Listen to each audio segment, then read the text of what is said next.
இந்த சீரிஸ்ல நம்ம என்ன பார்க்க போறோம்னா, இசைஞானி இளையராஜா சாரோட ஒவ்வொரு ஆல்பத்த பத்தியும் என்னோட தாட்ஸ் அண்ட் எக்ஸ்பீரியன்ஸ ஷேர் பண்ணலான்னு இருக்கேன். இசைஞானி பத்தி பேசலான்னு நான் முடிவு பண்ணிட்ட பிறகு எங்கேருந்து ஆரம்பிக்கிறது, எங்கேருந்து முடிக்கிறதுன்னு சுத்தமா ஐடியாவே இல்ல. ஏற்கனவே ஒவ்வொரு இசைஞானி பாட்டையும் தேடி, ரசிச்சு, சிலாகிச்சு கேட்க ஆரம்பிச்சதுக்கப்புறம், ஒரு வழி பாதை மாரி ஆயிடுச்சு. ஒரு தடவ இந்த பாட்ட ரசிச்சு பழகிட்டோம்னா, மத்த பாட்டு வந்து அவ்வளோ ஒண்ணும் சுவையா இல்லாத மாரி ஒரு ஃபீல். அப்படி நான் இந்த கன்டென்ட்டுக்காக ஒரு வாரம் ஃபுல்லா ஆல்பமா கேட்டுட்ருக்க படம் வந்து அன்னக்கிளி. நெறைய பேருக்கு தோணலாம். எல்லாரும் இசைஞானி வந்து ரொம்ப மிகைப்படுத்தி புகழ்றாங்க. அப்படி இப்படின்னு சொல்றாங்க. எவ்வளோ இப்ப யார பார்த்தாலும் ஒரு ஒரு லெஜெண்ட் அப்படின்ற மாரி ஒரு பிம்பம் வைக்கிறாங்க. அப்படின்னு தோணலாம்.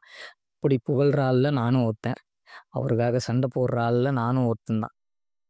இப்ப இந்த மாரி இசைஞானிய சிலாகிச்சு புகழ்ற எல்லாருக்குமே ஒவ்வொரு முக்கியமான பாயிண்ட் அவங்களோட லைஃப்ல முக்கியமான பாயிண்ட்லயும் புது புது காரணம் கிடைக்கும். இவர் ஏன் லெஜண்ட், இவர் ஏன் பெரிய ஆள் அப்படின்னு சொல்லிட்டு.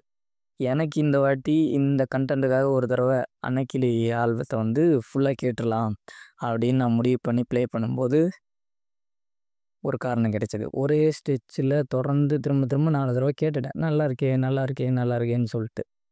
தொடர்ந்து 5 நாள் இந்த கன்டென்ட்டுக்காக திரும்ப திரும்ப கேட்டு கேட்டு கேட்டு மூழ்கிட்டேன். எனக்கு இந்த கன்டென்ட் ப்ரிப்பேர் பண்ணணும். என்ன வந்து இத பத்தி ஷேர் பண்ணணும், என்ன சொல்லணும், எங்கேருந்து எதுவுமே ஐடியா இல்ல. திரும்ப கேட்டேன், கேட்டேன், கேட்டேன். இந்த படம் ரிலீஸ் ஆனது 70ஸ்ல. எனக்கும் அந்த காலகட்டத்துக்கும் சம்மந்தமே இல்ல.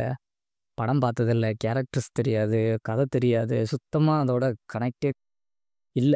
பட் இந்த ஆல்பம் கேட்டு அது குடுத்த இம்பேக்ட் வந்து வேற லெவல் ஃபீல். அப்படியே ஆள கட்டி போட்ட மாரி ஆயிருச்சு. லிட்ரலி இந்த 5 நாள் நான் ப்ரிப்பேர் ஆகும்போது வேற எந்த பாட்டுமே நான் கேட்க முடியல. இந்த பாட்டு தான் மாறி, மாறி, மாறி இதில இருக்க ஒரு 5 பாட்டுமே திரும்ப, திரும்ப, திரும்ப, திரும்ப மண்டையில ஓட ஆரம்பிச்சிருச்சு.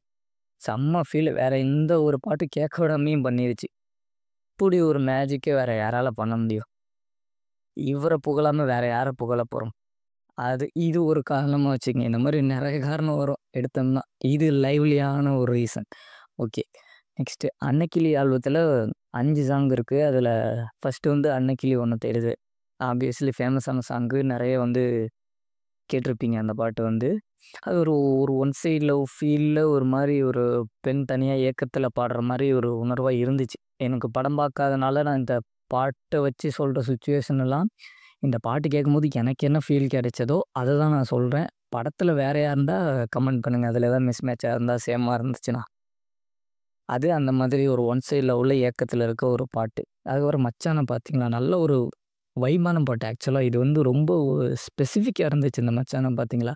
நல்ல ஒரு வைபான சாங்கு. அடி ராக்காயின்னு சொல்லிட்டு ஒரு மேரேஜ் சாங் வரும்.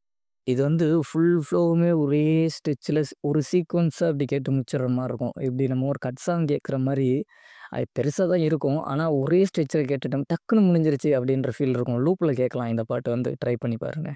இந்த 3 பாட்டுமே வந்து ஜானகி அம்மா தான் பாடியிருப்பாங்க. செம்ம எனர்ஜி ரொம்ப ஃப்ரெஷ்ஷா இருக்கும். அடுத்து சொந்தம் இல்லை, பந்தம் இல்லைன்னு சொல்லி ஒரு சோக பாட்டு. இதுக்கு முன்னாடி கேட்ட 3 பாட்டுக்கும் என்ன எனர்ஜி கிடைச்சதோ, அது அப்படியே ரிவர்ஸ் இன்ஜினியரிங் பண்ண மாரி ஒரு மனச கலங்க வைக்கிற மாரி ஒரு பாட்டு. இது வந்து சுசிலா அம்மா பாடியிருப்பாங்க. ரொம்ப உருக்கமா இருக்கும். அடுத்து லாஸ்ட்டான சாங் வந்து அன்னக்கிளி அந்த பாட்டோட சேட் வெர்ஷன். இது அதே மாரி தனியா ஒரு ஆள் பாடுறதான். அந்த ஒரு மாரி ஏக்கமா ஒன் சைட் லவ்ல இருக்கப்ப ஒரு லேடி பாடுவாங்க. அதான் ஜானகி அம்மா பாடுனது. இந்த இடத்துல சோகமா இருக்கப்ப இது வந்து டிஎம் சௌந்தரராஜன் சார் அவரு பாடுனது.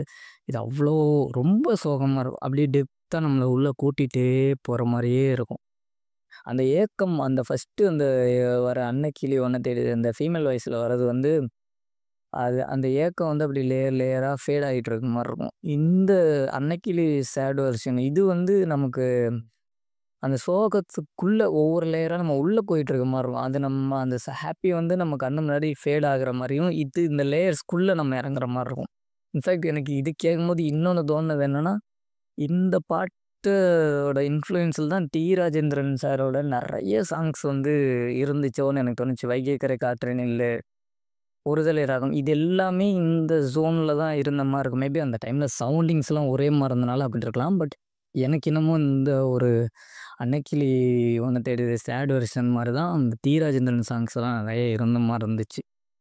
ஓகே. அப்புறம் இந்த ஆல்பம் யூடியூப்ல இருக்கு. அதோட கமெண்ட் செக்ஷன் பார்த்துட்டுருந்தேன். ஒவ்வொருத்தரும் இந்த ஆல்பம் வந்து ரிலீஸ் ஆனப்ப, அந்த டைம்ல நான் என்ன பண்ணிட்டுருந்தேன், ஸ்கூல் படிச்சுட்டுருந்தேன், காலேஜ் படிச்சுட்டுருந்தேன், இங்க வேலை பார்த்துட்டுருந்தேன். இந்த பாட்டு ரிலீஸ் ஆனப்ப, ஹிந்தி பாட்டுலாம் போயிருச்சு இங்கேருந்து.